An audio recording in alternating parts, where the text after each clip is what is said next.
Here are 5 players that RotoWire believes are primed for a bounce back. Let's start out with Dak Prescott. What a rough season for Prescott in 2024. Missed half of the season. Also had 3 games under 14 fantasy points in the half season he did play. Threw picks in a bunch of games. Turnovers were a real problem. Well, guess what?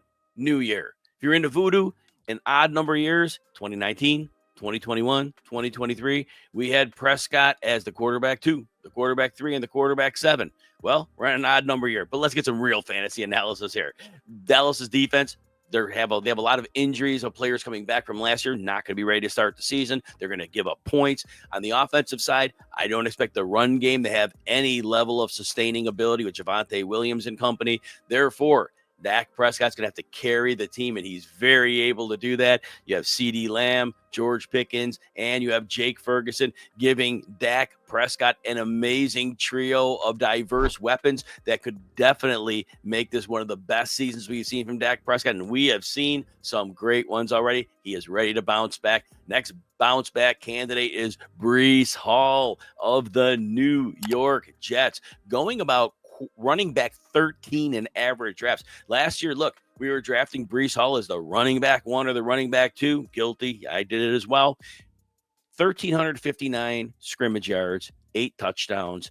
Doesn't sound like a bad set of numbers. But when you're drafting for that level of player, you're looking for 1,800 or 1,900 yards. You're looking for 12 plus touchdowns. Hall did not deliver. Now, last year, career low 4.2 yards per carry. Broke few tackles, 38th percentile in that category. After contact yards, 49th percentile. It was not good. And then I heard an interview that Breece Hall did. And Breece Hall said he was dealing with an MCL sprain in his knee all season.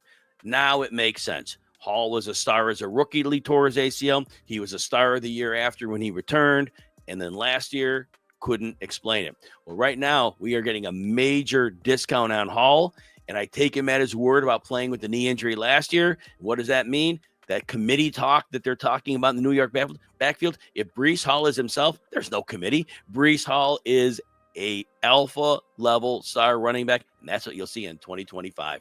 If you're enjoying this breakdown, take a second, hit the like and subscribe. It helps us keep the fantasy advice coming. And if you want even more of RotoWire's tools, rankings, and insights, we got a 15% discount just for our YouTube viewers. You head to rotowire.com, choose your subscription, and use the code YouTube15 at checkout. All right, next player to bounce back, Davante Adams, 1,063 yards and 8 touchdowns. Doesn't sound like a bad season, but it's Davante Adams. We want 1,300 yards. We want more. We haven't really gotten that. Now, he did have a strong finish to the season, but again, he had a hamstring injury last year while he was with the Raiders, sat some time there, struggled with bad quarterback play. Again, strong finish to the season. That was fine, but not what we wanted.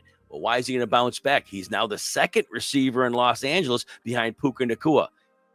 I believe in Sean McVay. Remember in 2021, the Super Bowl year, and I'm not saying the Rams are going to the Super Bowl, but in that season, we remember Odell Beckham got there, and definitely McVay was using that weapon.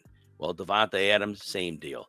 McVay's not asking Adams to block. He's asking him to be a pass catcher. Puka Nacua is going to block and catch the ball. Nacua is going to be great, but Davante Adams is also going to be great. This will be a narrow target share for Matthew Stafford. The passes are going to one of the 2-star receivers. Probably not a whole lot for anybody else. Bet on a Davante Adams bounce back. No, he's over 30, but guess what? He has not shown tangible signs of decline. His bad, for Davante Adams, bad numbers were more to do with quarterback play and situation, especially during his time in Las Vegas. All right, let's move on to DJ Moore is going to bounce back from a 966-yard season. Look, DJ Moore, since his rookie year and before last year, he's commonly 1,150 plus yards. This was a bad year for DJ Moore, yet he was still the wide receiver 14 at PPR leagues because he did catch 98 passes on 140 targets. DJ Moore is in a great situation this year. The Bears fixed their offensive line. The Bears brought in Ben Johnson to coach the offense. Caleb Williams was running for his life last year. Poor offensive design, too many bubble screens. DJ Moore is going to be along with Rome Odunze and other weapons, but DJ Moore is going to continue to see high target volume. He is a superstar player who has never been in a good situation. This year could be the first healthy situation DJ Moore has ever had. Buy into it now because the good storm is coming from DJ Moore. Jake Ferguson's going to have a bounce back. 494 yards and 0 touchdowns last year. Now, Ferguson did miss time with an injury, so there was that. But the bigger issue was Dak Prescott missed about half a season, and Cooper Rush was on the field, and that just drained Jake Ferguson's value. Well, remember 2 years ago, Ferguson was a star, but even last year with Dak Prescott on the field for 7 games, 4 of those games for Ferguson, he had at least 11.9 PPR points, and 3 of those 7 games of Prescott at least 70 yards. Jake Ferguson is an excellent player. He's a very good seam stretcher as a tight end. George Pickens is going to help clear the field out. CeeDee Lamb doing the same. Ferguson's going to be that great weapon in the middle. And remember, Dak Prescott has always loved throwing the ball to his tight end. So bet on a huge bounce back from Jake Ferguson.